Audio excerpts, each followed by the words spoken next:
What's going on, guys? Welcome back to the channel. Welcome back to another episode of Grey Man Operation. So this is my review of my Wolf Tactical Battle Belt, Combat Belt, Range Belt, whatever you prefer to call it. I'm going to flip the view in a moment for a top down. I'm going to show you exactly what's on this belt and explain to you why I have it on the belt. But before we do that, I just want to say, guys, this is something that you can really go down the rabbit hole with this. Everybody's belt is going to be different. Everybody has different needs and requirements.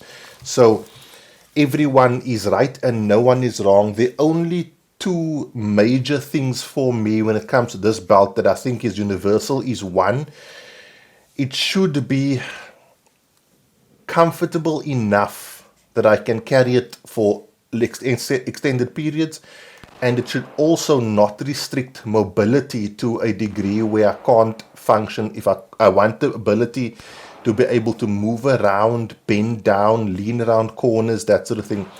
And this belt definitely gives me that capability. Now, where this belt differs for me a little is that I've actually been running this without an inner belt. Very often with combat belts or battle belts, you have a Velcro inner that webs through your pants' belt loops, and then the belt itself, the outer, Velcros onto that. This has like a silicone inner that is super grippy, and it just makes carrying it so much easier. You have good mobility. If you need to do the twist, if you're on the dance floor and someone's setting up your girl, you can have your belt on if you need to operate. Jumping around, moving around, the belt stays solid. I'll show it to you guys close up in a second, but that really is one of the main draw cards of this belt for me. Now, if you want to get your hands on this belt, guys, there's two ways. One is I'm giving one away next week on Patreon.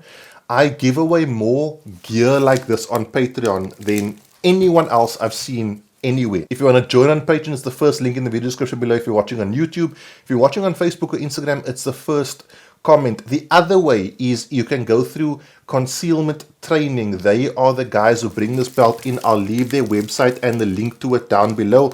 You can pick it up.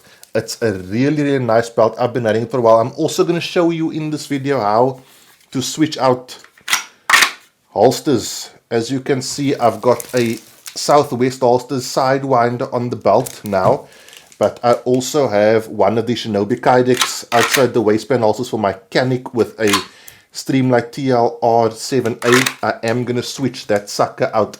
Let's switch the view and do the top down, and I'll show you everything. Okay, guys, let's get to it. So let's start off with that inner. So the Wolf Tactical Belt comes with like this rubberized silicone inner, which does an amazing job of just grabbing onto anything, whether it be clothing, whether it be skin, whether it literally be another belt.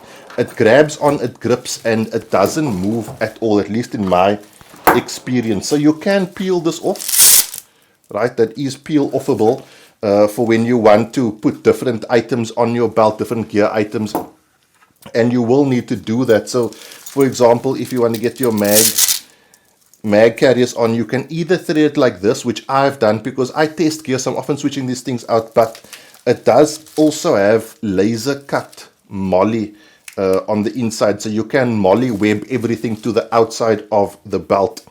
Let's start off on the right hand side.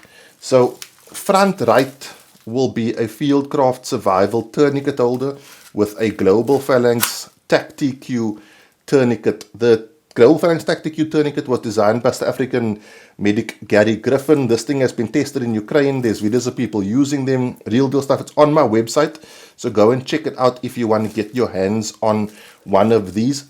The reason this is here, which is sort of the front of my body, is because I can reach this with both my left and my right hand. The one that I have on my Takmach First Responder Medkit, I can only take it out with my right hand.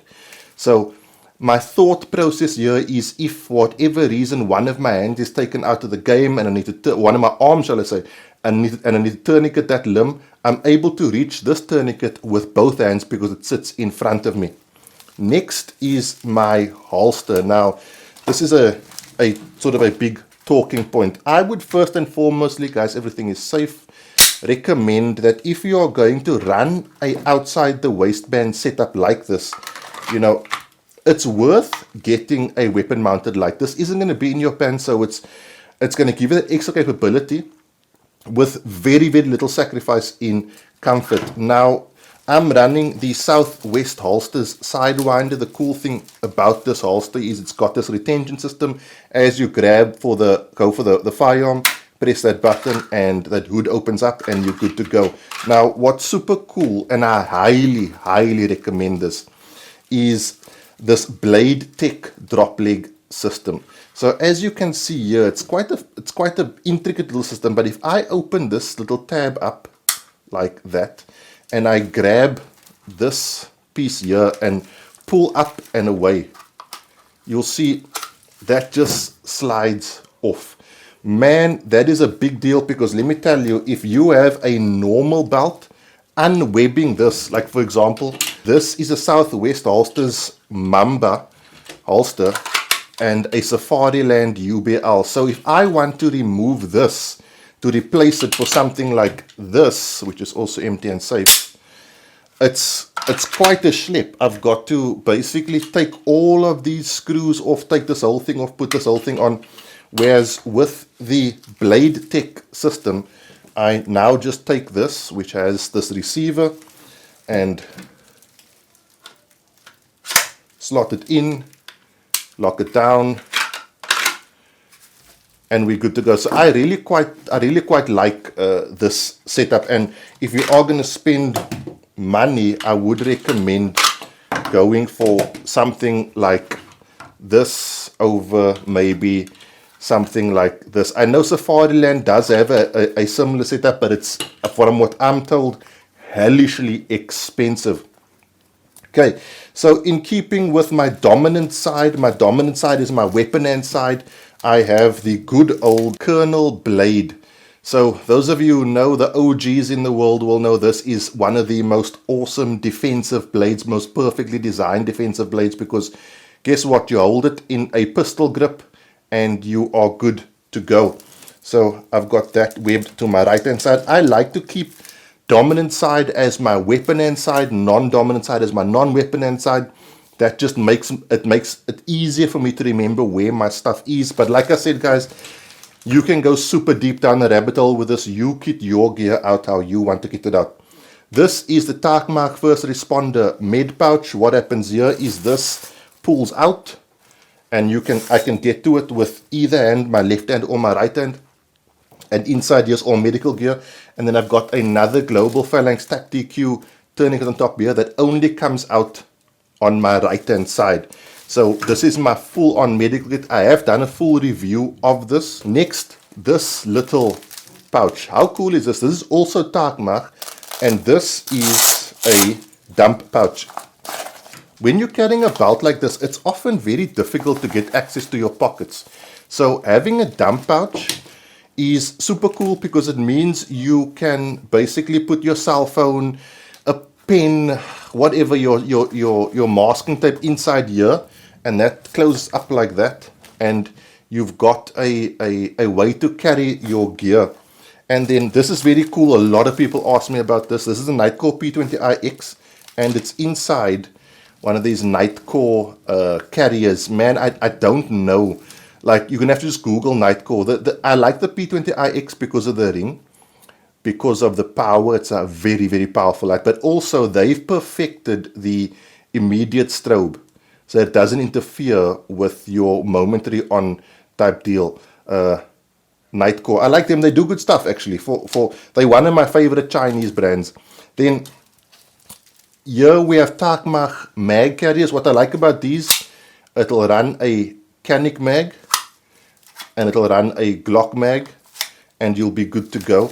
I've got them, I haven't got them webbed through the molly. I've got them webbed like this because, like I say, I test a lot of gear, I move a lot of things around, and thus far I haven't had any issues with webbing it like that. Yeah, it does have a bit of movement to it, but it's not, I'm not running a competition.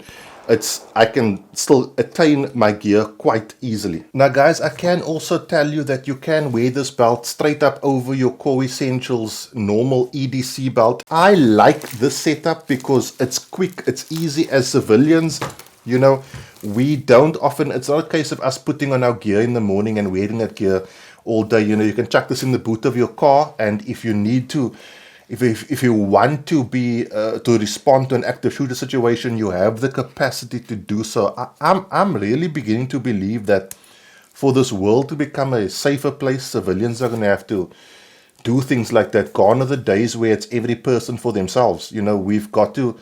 I almost feel like there needs to be a shift in our mindset, and it's controversial, to where we like, yeah, we actually going to avail ourselves with our skills and our gear to try to assist our community. People might question the need for this kind of thing in the civilian community. I can tell you, I live in South Africa. We have social unrest often, and we never know how far it's going to go. Probably, I think 2 or 3 times in the last 2 or 3 years. I remember a few months ago, I actually hung a battle belt and my plate carrier over my bedroom door because we had taxi violence, and like people were getting messages saying like groups of guys are coming your way. You just never know. And I'm going to talk more about that story in a future video when I do my battle belt review. But it's crazy times, man. You know, it's not just a case of carrying a concealed carry situation anymore. You have to have a higher level of preparedness. One more thing I did want to say, guys, is these straps. So on the holster itself, this is a leg strap, and then on the dump pouch, this is also a leg strap. On a situation like this, these straps are important because they keep everything sort of against your body. You don't want things flapping around, so it's kind of important. You'll see on my Safariland holster, I also have one, that the leg strap is a super important additional feature that I think is very, very useful, and just makes everything so much more comfortable. Guys, the Wolf Tactical Battle Belt is very cool. Remember, I'm giving one away next week on Patreon. If you can't wait, or you don't win and you absolutely want one, go and check out Concealment Training's website. I'll leave them linked down below. That is it, guys. I appreciate your support. Thank you for taking time to check out this video. I hope you got useful information out of it. I'll see you guys in the week for another review. Have a good week. Be safe, train hard. Cheers. God bless.